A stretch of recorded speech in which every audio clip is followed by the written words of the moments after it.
right, welcome to This Old Yoda. Today, we're doing some math. We're taking an 80 series, a 120 series, and we're making a 200 series. Well, technically all three already exist, but let's talk a little bit about some of the generational differences between these old Yodas. Obviously in the middle, we're starting off with my FZJ80 triple locked, aka Got 3 locks. Next to it is Old Yoda, aka Old Lexi Yoda, the Imperial System Land Cruiser. And then to the left, we've got the 200 series, aka FPV Dream Machine. We'll get into that one a little bit later, but these three Yodas are known for some of the best off-roading capability out there today.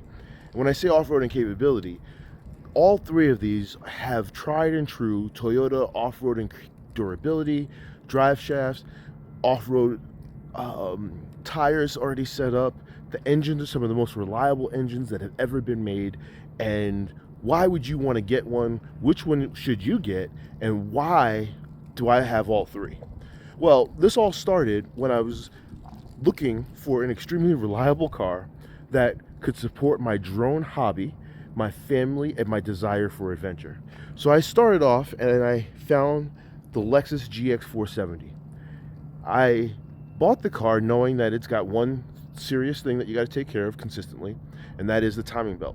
So the first thing I did when I bought the car was I had the timing belt changed and a few other minor maintenance issues. I actually took the airbags out because the airbags failed within the first 2 days of ownership, and I threw some springs in there.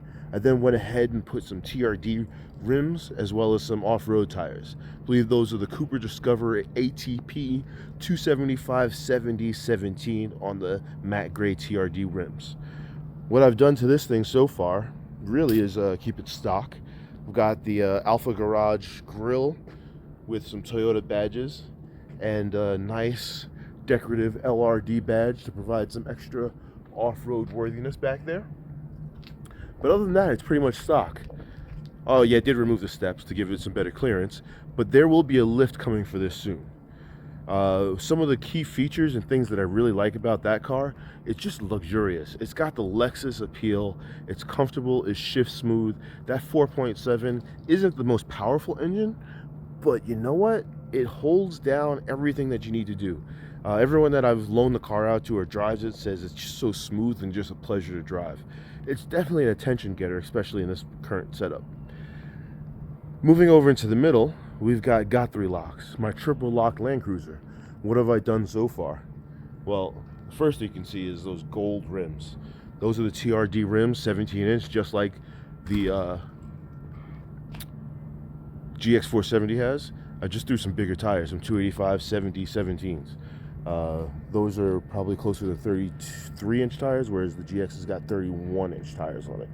Definitely happy with the setup so far. Lift coming soon to this one. This one is the only one of the three that does not have the Toyota A-Track system available. Why? Because it's a triple lock and it predates the A-Track system. Both the Land Cruiser and the GX have the Toyota A-Track. In fact, the Land Cruiser one-ups both of them because it's got crawl control, which is pretty cool. You can turn that on and it pretty much mimics A-Track capabilities, just at a desired speed. You can go forward in one of 3 speeds, or backwards, up and down hills, whatever you want. The GX470, however, does have downhill assist, which is pretty cool feature. Really don't use it as much because my foot, I think, is just as good as the downhill assist, but definitely kind of the predecessor to the 2008 Land Cruiser crawl control.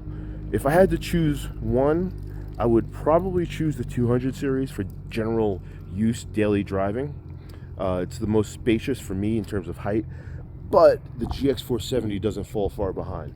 I have trouble telling the difference at times when I'm driving either one. So it really just comes down to budget, whether you want to handle the timing belt, if you have a good mechanic you trust, that sort of thing. Some of the advantages of getting Lexus, I thought, were I was able to verify, I could as well with the Toyota, but I was able to have better view into the maintenance records. It was a one-owner car that moved from one state to another with a pretty good maintenance records and solid maintenance. The only thing that really needed was a timing belt. The Land Cruiser, I was able to get, pretty good understanding of the maintenance history of it. Wasn't as readily available, but I was able to work with the dealership I bought it from and get a new radiator, new brakes, a few other things taken care of. Just to point out what the Land Cruiser's got going on over here, we've got the Nitto Terra grapplers. Those are on some Method wheels. I think those are kind of closer to that 32-inch, 33-inch tire size as well. Don't have the tire memorized as what came on it. I will be swapping those out probably for a set of either Cooper ATPs or those Cooper mud terrains, depending on which direction I go with that car. This one will be getting a 2-inch lift. That's going to get a 2-inch lift, and that's getting a 2-inch lift. Why only a 2-inch lift? Well, for me, I'm not into rock crawling, and I really don't want to get on stilts to get in the car. I'm considering a 3-inch long travel lift for this, but I don't know. Tell me in the comments what you think. If you think I should go long travel. It's a triple locker. Definitely something that is worth considering, but probably not going to happen in this recent time. However, if there's a sudden influx of subscribers, likes, shares, Patreon joins, some new This Old Yoda plate purchases, maybe we'll consider a 3-inch long travel lift. I know my mechanic would love it. He's seen the GX as well as the 200 series. This one has required zero maintenance since I've had it, other than what did I do to that one? I think I swapped out a few lug nuts bolts because they snapped on when I was working on them. That's another story. We'll look at the YouTube shorts for the history on that.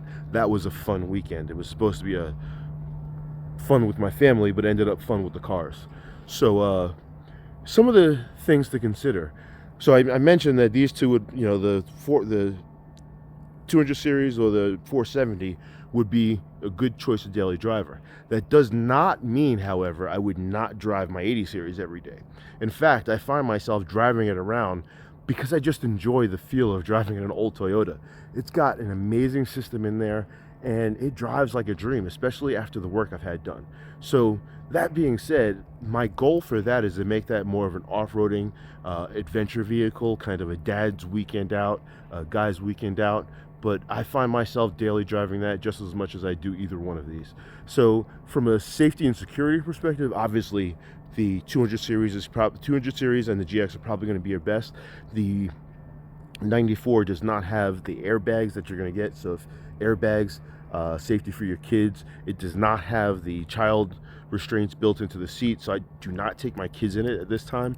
When we go off-roading, they'll hop in the back and we'll put some seats back, booster seats or something in there, but I do not take my kids around as a daily driver in this vehicle. However, the GX as well as the Land Cruiser, I both feel perfectly comfortable. My wife feels perfectly comfortable taking these around. So that being said, some of my 3 favorite cars to drive. I can't really tell you that you should get one or the other. It really comes down to budget. It comes down to what you like, what you desire. I can tell you that this thing right here is going to appreciate in value. This thing right here has appreciated in value. We'll see where it goes in the future. And this thing is the last of its kind. So yeah, I think that we're in a good place right here. If you're looking for these cars, get one before the prices go even higher, and take good care of it. Check the maintenance records. Make sure you've got a good mechanic, or you're technically able to work on it and you have the time. I can tell you that this car just received significant work and it is worth every penny. I'm at 264,000, almost 265,000 miles on the 80 series. The 200 series is at 187,000, and the GX is at 187,000 as well. So all 3 of these cars are really just high mileage cars that treat me well. Other than normal maintenance at this point, I really don't expect any other major errors, but who knows? It's old cars. We'll see. But I'm perfectly confident where I am vehicle wise, and yes, there are more Yodas coming to the channel, but I need your help. I need you to subscribe. I need you to share these videos. I have a goal. I want to collect all Land Cruisers that were sold in America. That includes the 100 series, the 40 series, the 60, the 62, as well as the Lexus versions, the LX 470, the LX 450. I want all of them. Why? Because I want to bring you Toyota content. I want to make sure that these cars go down in history for what they deserve to be, as some of the greatest, most capable cars. And I want to restore all of them and keep them in great condition, as well as make amazing Toyota content going forward. So make sure you subscribe, make sure you share these videos. I've got a Patreon coming soon. Feel free to join that for exclusive Toyota content, kind of some of the daily struggles, the inside and outs of owning these things. You want to know how much I spent on that car? Join Patreon. I'll let you know exactly. Maybe I'll show you the bill. I can tell you now, if you're in Charlotte, North Carolina, and you're in the North Carolina area, check out Jose at Integrity Auto. He's worked on both of those. He is my go-to guy. He isn't a quote-unquote Toyota mechanic. He's just one of those old-school mechanics that knows what he's doing and can work on just about anything. He works on diesels. He works on old cars. He's gone ahead and replaced hoses on this thing, cut custom hoses, as well as cleaned the engine bay and made it look like new. So I've got a video specifically on the work that was done to this one recently. Feel free to take a look at that. Make sure you subscribe, make sure you hit the bell, make sure you join the Patreon, and tell me what my next old Yoda should be. If you know as well, I've got a LX570, but I need your help.